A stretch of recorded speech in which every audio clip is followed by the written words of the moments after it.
Hi, folks. William here at ReelTalk NOLA, and we're going to take a small sidestep here and introduce a new segment for this season. And to do that, I have invited this fine gentleman who I had met at an uptown party, and I actually don't think we've ever been formally introduced, but I loved everything you were saying. Oh, well, thank you very much. No, we have not been formally introduced, and I believe that there's good reason for it. If you're fishing to have me give my name out, I'm afraid I'm not comfortable doing that, especially on television to a bunch of strangers who I'm sure are all wonderful people. On that note, the first movie we're going to be introducing for this segment is Will Smith's story and starring debut with his son. This is After Earth, correct? After Earth. Wonderful. Let's talk about that.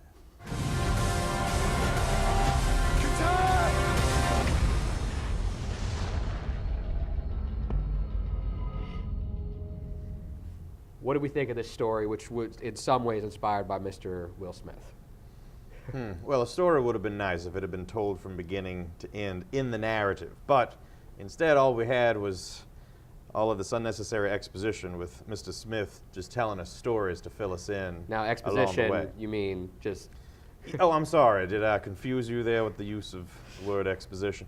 Exposition is basically just the use of storytelling in the course of a movie, because you actually don't want to depict everything as it happens. So you just cut back to this particular character, and the character gives you a very convenient story that moves things along. And there was a lot of that in this movie, actually. Yes, yeah. There was more exposition in this movie than there were carpetbaggers down here in the South post-1865. That is quite a bit, I imagine. Yes. I feel as though you're looking at me when you say that. It's kind of unnerving. There's an emergency beacon in the tail section of our ship, approximately 100 kilometers from here. We need to retrieve that beacon. Or we're going to die.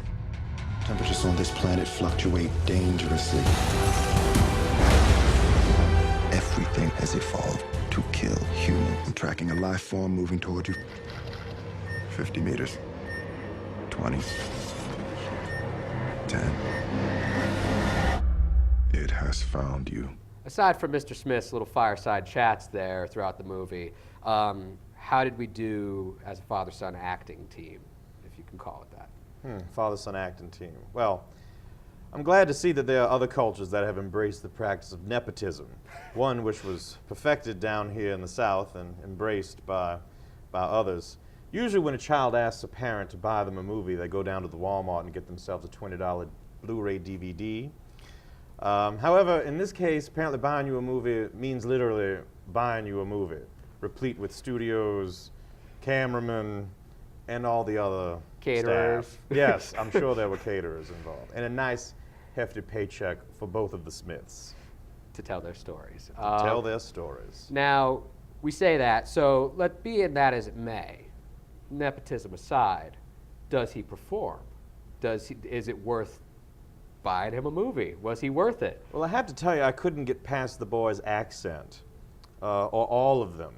His accent seemed to change. He had multiple accents. I never knew what he was. It went from a lisp to all manner of things. So in terms of his acting, I think maybe you should be able to get control over your voice and accents first. So on that ground, I think he failed. All right, so, but what about some of the action scenes that carry the movies? I know we don't see Mr. Smith a lot in these movies because he's incapacitated at one point. So it's mostly Jade carrying the action. And by the end, he faces down the same monster that his father has become famous for facing down. What did you think of this final culminating fight between him and the monster that he has seen kill family members? And it's supposed to be this overdramatic moment where he finally faces down his villain. What do we think?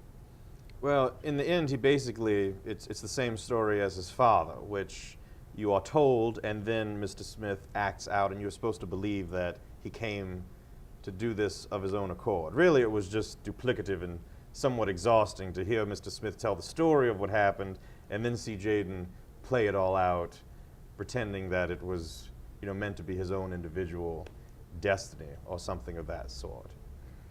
So you're not recommending doing as Daddy does? I am not, no.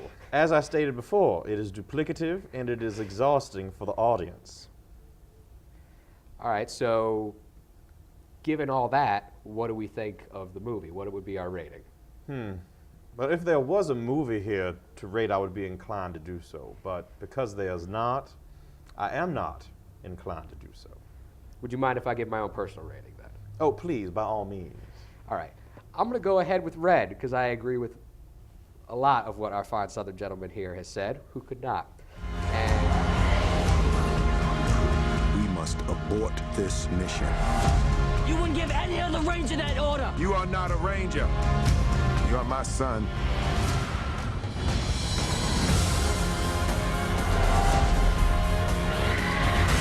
Remember, danger is very real.